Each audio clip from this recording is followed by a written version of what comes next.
Abacus अकॅडमीचे मी आभार अशासाठी मानेल की वृक्षारोपणाचा कार्यक्रम गेले ते 5 वर्ष सातत्याने राबवत आहेत.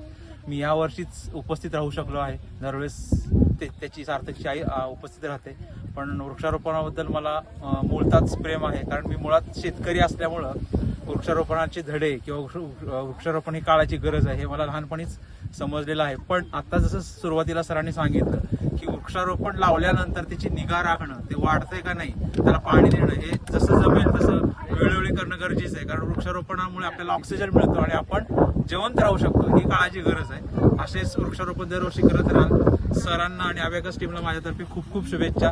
धन्यवाद. ठीक आहे. या ठिकाणी वृक्षारोपणाचं कारण म्हणजे वृक्षतोड मोठ्या प्रमाणात झाल्यामुळे पर्जन्यमान घटलेलं आहे त्या आणि ऑक्सिजन वाढावा आणि पर्जन्यमान वाढावा त्यासाठी पर्यावरणपूरक झाडांची लागवड आम्ही केलेली आहे.